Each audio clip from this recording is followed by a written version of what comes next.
All right, ladies and gentlemen, welcome back to the Pick Six Fantasy Podcast.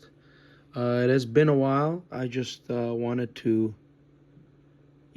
focus on the Bills season and just the general football wise before I made any videos towards the Super Bowl. I knew my team was struggling, and this is why this video is being made today. The Bills hired Joe Brady, pretty much promote Joe Brady to be the new Buffalo Bills head coach, and my reaction right away was completely shocked. I wanted to throw up as soon as I saw it, but my perspective might be different than others. I thought Clint Kubiak, the Bills were gonna be patient, take their time, hire Kubiak as the head coach, Davis Webb, which is still a possibility, as our offensive coordinator, and then defensively, whoever Kubiak would have brought in, but it's up to Joe Brady to possibly bring in somebody he knows, or just Brandon Beane in general to bring in somebody defensively to replace Bobby Babich, or they even retain Bobby Babich, which I think is a horrible idea. If you wanted to fire McDermott for allowing 30 plus in every playoff game we lose, I could understand that. I was a little shocked that he was the one that was kind of the scapegoat instead of Brandon Beane, as he was the one that, just couldn't find a guy for us and couldn't risk draft picks to find an X-factor receiver for Josh Allen, who's debatably, and in also my opinion, the best quarterback in the NFL right now. And, he's doing what he's doing, being flawless at everything he's doing in the game without an X-factor wide receiver. And if you look at it, praise to Josh Allen getting it done last year, the reigning MVP without a wide receiver, first year without Diggs. I believe it was the first year without Diggs last year, yes. And, getting it done, but then you look at it. You look at the last year with Diggs, and then you look at last season, then you look at this season, the touchdowns, the yards, everything's just going down and down and down. And how much more until time runs out and this guy turns to 33, 34 years old, end of his contract, and he doesn't got it no more. And I think that's what it is, And I also look at it like this. Bills fans might not see Joe Brady as the answer, but I could see Josh Allen pushing, which reports came out of him pushing for Joe Brady to become the next head coach. I saw Dalton Kincaid post about it already. Him and Joe Brady acknowledging each other in an Instagram post. Probably other players are ecstatic. Two younger guys, I believe, would be ecstatic for this hire. It's just, it comes to the point where it's a little bit too safe, where I wanted them to take a risk in finding Kubiak or maybe Udinsky from Jacksonville. It would have even, I wouldn't even have minded Brian Dable, but he's in Tennessee now, to become the OC. But I guess when they found out that, my apologies, when Dable found out Brady was becoming the head coach, it was shocking to him, hence the quick move to Tennessee under now new head coach Robert Saleh. But, Josh Allen wants to stay comfortable, and I hope Brady demands Brandon Beane to get on his ass, and Pagula, if he has any say, to get on his ass, find X factors for this team. With Joe Brady, after him coming in about 2023, I believe. So his points, I got all these categories in offensive performance since 2023, since he took over. So points per game, he's at 29.1 points per game, with an NFL rank overall of second with that. Total yards per game is 367.7 yards per game. That is third overall in the NFL since then. rushing yards per game, 145.4 yards per game, third overall in the NFL once again. Passing yards per game, 222.3. That is 10th in the league. Hopefully, once again, with an X Factor receiver, that goes up. I have not seen Josh Allen pass for over 4,000 yards in 3 seasons. It's been 3 seasons since he's touched the 4,000 yard mark. And third down conversion, 44.8%, which is fourth overall. So, with all this combined, you're a fifth-ranked, top 5 offense in the NFL. And, back-to-back years since he's fully taken over, his first full season was, last year. He helped Josh Allen, become an MVP quarterback, which he was crowned that last year. And this year, James Cook was the leading rusher. He won the rushing crown this year with about, I think, 1,600 yards and change, maybe 1,500 yards and change. This year he averaged, a lot of rushing yards per game. They averaged 159.6 a game on the ground. That included, the mix of Allen and Cook. And last year with the turnovers, it was good. This year, it was a little shaky, but those issues need to be addressed at this point. It's not, I wouldn't say it's now or never, but if this does fail, he signed a 5-year deal. If this does fail, this is rock bottom.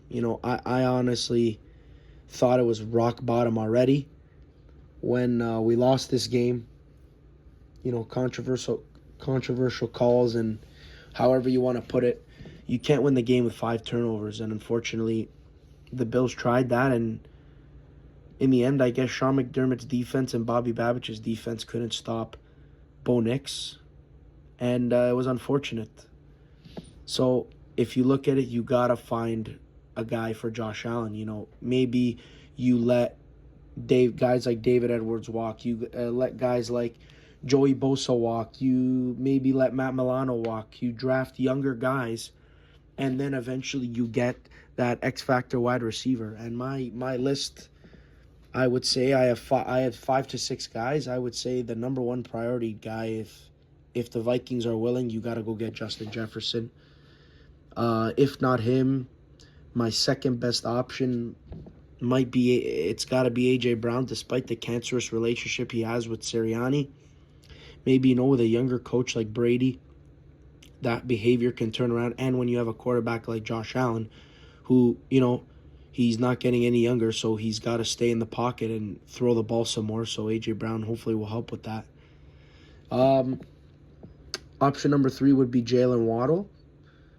They had him at their fingertips, but, the man that should be fired, Brandon Beane, offered, didn't want to trade this year's first. Instead, he offered next year's first, which I don't see a difference if you want to keep drafting, sorry players that won't even crack the starting roster. I also want to see a big change in the leadership role. Terrell Bernard did not live up to expectation. Healthy or not, I didn't see him make a flashy play this year like it was last year in his first year in that leadership role and with that captain's patch on his jersey. It just makes me wonder, was Shaq Thompson really fighting that much for a contract, which he does deserve? He does. Like, if he comes back to Buffalo, I would be really happy. And, you got to get rid of Milano.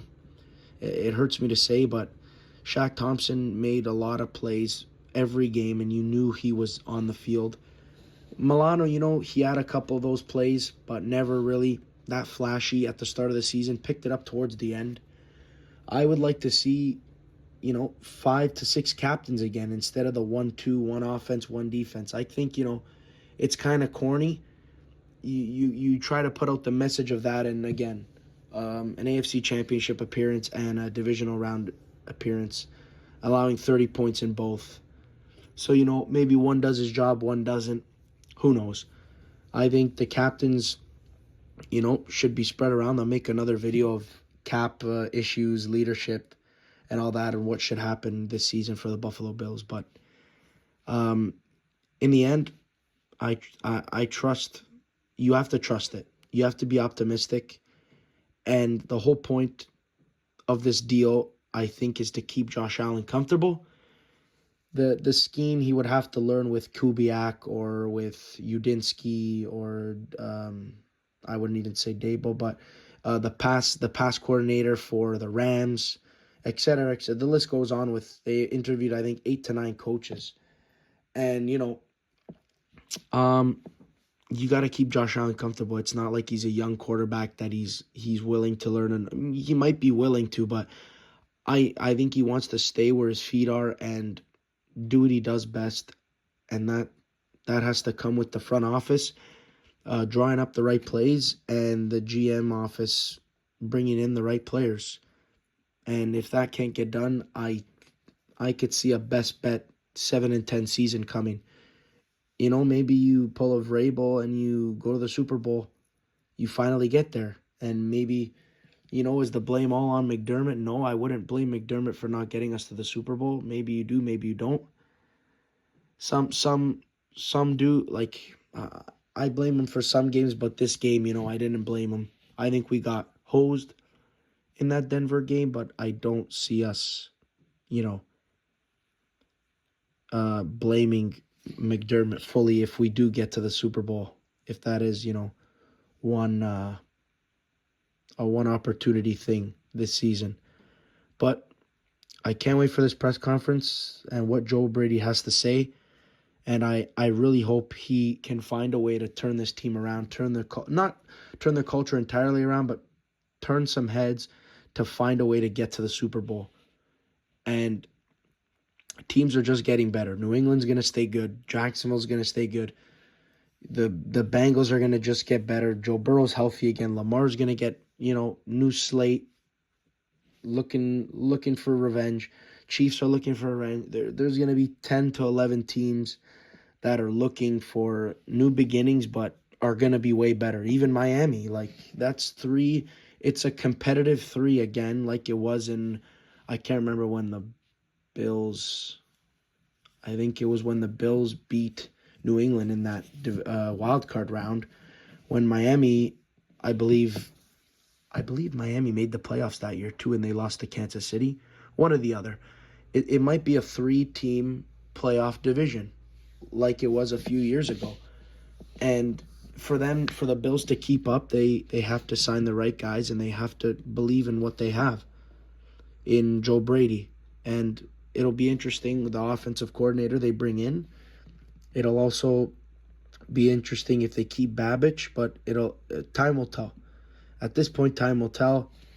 My hope is Davis Webb comes around and becomes the OC, comfortable with pretty much all the offensive guys. The only new guy since I think Davis Webb retired maybe was, I don't even think James, it could have been just Keon Coleman, but he's probably gone with how Pagula talked about him in the press conference there, which was, brutal when he's on your team still. It could have been Coleman. Everybody else that I'm thinking about that's an X factor to this team, like Shakir, Cook, Kincaid, Knox, Allen, they were all there when Webb was there. So, having a familiarity with this offense would be a treat, with 2 offensive minds like Brady and Webb working together. And that's pretty much all I got for you guys. I just wanted to break down this signing, and that's it. Well, I'll make a post next week about who I'm putting my money on, maybe a parlay for the Super Bowl, and also cap considerations, leadership, draft, free agency, all that kind of stuff for the Bills and for the NFL in general. Thank you guys for watching, and we'll see you guys in the next one.